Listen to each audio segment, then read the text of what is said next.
ఈ రోజు ఉదయం ప్రెస్ క్లబ్ లో తెలుగుదేశం పార్టీ నాయకులు BL Sanjay, RC Munikrishna, Subbaramaiah, R Anand, Manoharachari, Rudrakotti Sadasivam, చెంగాయలతో ఏర్పాటు చేసిన విలేకరుల సమావేశంలో నరసింహ యాదవ్ మాట్లాడుతూ తిరుమల తిరుపతి పాలక మండలి వైవి సుబ్బారెడ్డి నియమితులైనప్పటి నుంచి వివాదాస్పద నిర్ణయాలతో భక్తుల మనోభావాలను దెబ్బతీసే విధంగా వ్యవహరిస్తున్నారని, మొదటి నుంచి తమిళనాడు టీటీడీ ఆస్తుల అమ్మకం విషయంలో కానీ, అమరావతిలో కేటాయించిన వారి దేవాలయానికి నిధులు కోత విధించడం, అదేవిధంగా తిరుపతి అవిలాల చెరువు సుందరీకరణ విషయంలో వెనక్కి వెళ్లడం, అదేవిధంగా గరుడ వారధి నిర్మాణంలో కూడా నిధులు కేటాయించకపోవడం, ఎస్వీబీసీ ఛానల్ నిర్వహణలోనూ అనేక వివాదాస్పద నిర్ణయాలతో తిరుమల తిరుపతి దేవస్థానం భక్తుల మనోభావాలను దెబ్బతీస్తోందని, నేడు ముఖ్యంగా టీటీడీకి సంబంధించిన నిధులను డిపాజిట్ల రూపంలో బ్యాంకుల్లో పెట్టడం ఎప్పటి నుంచో జరుగుతున్న కార్యక్రమం.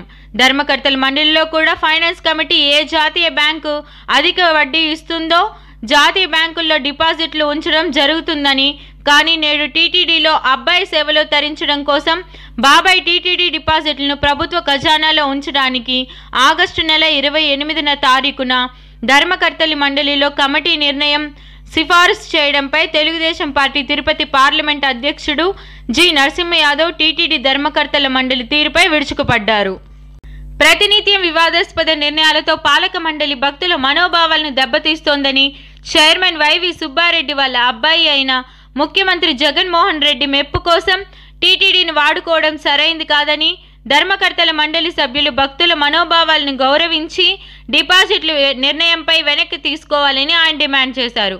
తిరుపతి దేవస్థానం అనేది ధార్మిక సంస్థ మరియు స్వయం ప్రతిపత్తి గల సంస్థ అని, స్వయం ప్రతిపత్తిని దెబ్బతీసే విధంగా చైర్మన్కు పాలక మండలికి అధికారం లేదని, కేవలం ధర్మకర్తల మండలి అనేది పరిపాలన చూసుకోవడం కోసమే తప్ప దేవుడి సొమ్మిని బదిలీ చేసే అధికారం లేదని ఆయన అన్నారు.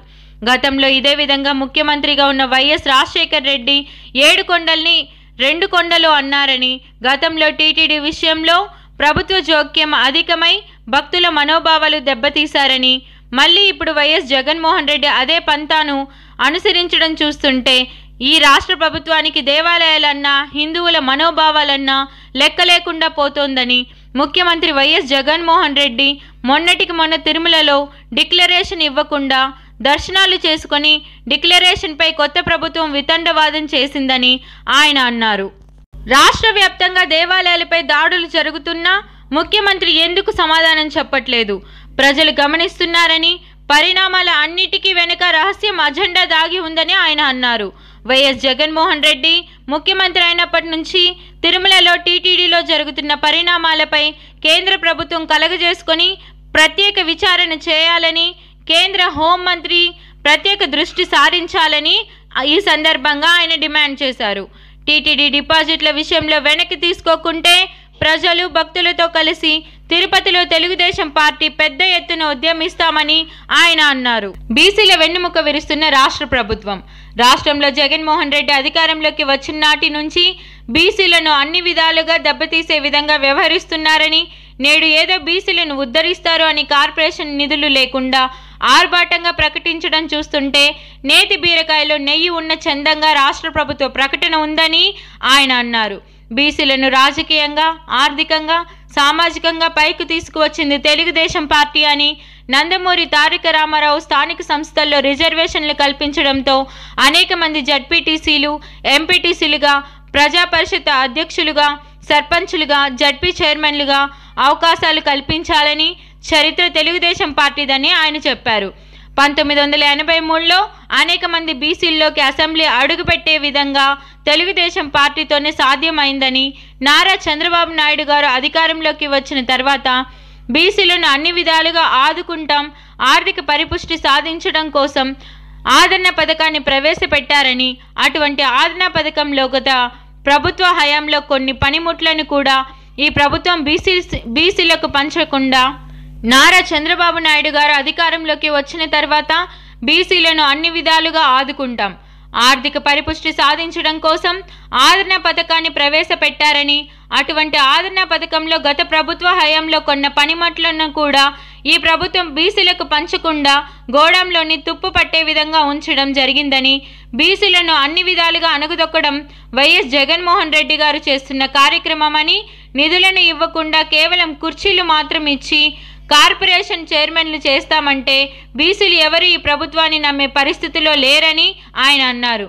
బీసీలలో కులాల చిచ్చు పెట్టడానికి కోసమే కార్పొరేషన్లు ప్రకటించారని, జగన్ ప్రభుత్వంలో బీసీల అభివృద్ధి సంక్షేమం కాగితాలకే పరిమితమని, 17 నెలల్లో జగన్ ప్రభుత్వం బీసీలకు తీరని అన్యాయం చేసిందని, టీడీపీలో క్రియాశీలకంగా వ్యవహరిస్తున్న టీడీపీ నేతలపై అక్రమ కేసులు పెట్టారని, నామినేటెడ్ పదవులు సహా స్వయం సహాయక రుణాల్లో కూడా వైసీపీ ప్రభుత్వం బలహీన వర్గాలను దారుణంగా వంచింది. రాష్ట్రంలో దాదాపు 2.50 కోట్ల మంది బీసీలుంటే జగన్ ప్రభుత్వం నవరత్నాల కింద కేవలం 4,37,000 మందికి మాత్రమే న్యాయం చేసింది. గత ప్రభుత్వం బీసీలకు అమలు చేసిన ఆదరణ పథకాన్ని జగన్ రద్దు చేశాడు. పథకం కింద తమ వాటాగా చేతి కుల వృత్తుల వారు చెల్లించిన 47 కోట్లను తిరిగి ఇవ్వకుండా గత ప్రభుత్వం కేటాయించిన 300 రకాల పనిముట్లను వారికి అందచేయకుండా జగన్ ప్రభుత్వం వాటిని మూలన పడేసింది. 2020-21లో బీసీలకు 25,000 కోట్లు కేటాయించామని గొప్పలు చెప్పిన జగన్ ప్రభుత్వం 90% సొమ్ము నవరత్నాలకే మళ్లించింది. 16 నెలల్లో తమ ప్రభుత్వం బీసీలకు 33,000 కోట్లు ఖర్చు చేసిందని గొప్పలు చెప్పుకుంటున్న వైసీపీ ప్రభుత్వం జగన్ అండ్ కో ఎవరికి ఎప్పుడు ఏ పథకం కింద సాయం చేశారో వివరాలు బయటపెట్టాలి. అధికారంలోకి రాకముందు 139 బీసీ కులాలకు కార్పొరేషన్లు ఏర్పాటు చేస్తామని చెప్పిన జగన్ ఇప్పుడు కేవలం 56 కులాలకే కుర్చీలు కూడా లేకుండా కార్పొరేషన్లు ఏర్పాటు చేశాడు. జగన్ ప్రభుత్వం ఏర్పాటు చేసిన కార్పొరేషన్లు వాటి కింద పదవులు ఉత్సవ విగ్రహాలతో సమానం. దర్జీలు, నాయి బ్రాహ్మణులు, చేనేత పనివారు, మత్స్యకారులకు చంద్రబాబు ప్రభుత్వం లెక్కలు చూడకుండా అర్హులందరికీ ఆర్థిక సహాయం చేస్తే జగన్ లక్షల్లో ఉన్న లబ్ధిదారులను వేలకు కుదించి అరాకొర సాయంతో సరిపెట్టాడు. నాయి బ్రాహ్మణులు రాష్ట్ర వ్యాప్తంగా 5 లక్షల మంది ఉంటే 38,000 మందికి మాత్రమే ప్రభుత్వం 15,000 రూపాయలు ఇచ్చింది. రజకులు రాష్ట్రంలో 15 లక్షల మంది ఉంటే 80,000 మందికి మాత్రమే సాయం చేశారు. బీసీలకు 5-10% సాయం చేసిన ప్రభుత్వం వారి నుంచి పన్నులు వివిధ రూపాల్లో 100% తిరిగి వసూలు చేస్తోంది. బీసీలను రాజకీయంగా, సామాజికంగా, ఆర్థికంగా అణగదొక్కడాన్నే జగన్ పనిగా పెట్టుకున్నాడు. చివరకు మండలిని కూడా రద్దు చేసి బీసీలకు గుర్తింపు లేకుండా చేయడానికి జగన్ ప్రభుత్వం సిద్ధమైందన్నారు. ఈ విధంగా బలహీన వర్గాల నాయకత్వాన్ని అణిచివేసే చర్యలకు పాల్పడుతుందన్నారు. స్థానిక సంస్థల్లో బీసీలకు స్వర్గీయ ఎన్టీఆర్ 20% రిజర్వేషన్లు అమలు చేయిస్తే చంద్రబాబు నాయుడు దాన్ని 33% వరకు పెంచారన్నారు. జగన్ మాత్రం రిజర్వేషన్లకు ఎసరు పెట్టేలా హైకోర్టులో రిజర్వేషన్లపై సరైన సమాధానాలు వినిపించకుండా 24%కే పరిమితమయ్యేలా చేశారన్నారు. దానిపై టీడీపీ తరఫున సుప్రీంకోర్టులో పోరాడమని చంద్రబాబు తమకు చెప్పడం జరిగిందన్నారు. అధికారంలోకి వచ్చిన 17 నెలల్లో జగన్ ప్రభుత్వం బీసీలకు తీరని అన్యాయం చేసిందనడానికి ఇటువంటి రుజువులు అనేకం ఉన్నాయన్నారు. కూర్చోవడానికి కుర్చీలు కూడా లేకుండా 56 కార్పొరేషన్లు ఏర్పాటు చేస్తే వాటి వల్ల బీసీలకు ఏం ఉపయోగమో ముఖ్యమంత్రి సమాధానం చెప్పాలన్నారు. వైసీపీ ప్రభుత్వంలో బీసీలకు అన్యాయం జరిగితే వారంతా ప్రభుత్వానికి వ్యతిరేకంగా పోరాటం చేస్తారని, బీసీలపై రాష్ట్ర ప్రభుత్వం అణగదొక్కే విధానాలపై రాష్ట్ర వ్యాప్తంగా పోరాటం చేస్తామని ఆయన అన్నారు.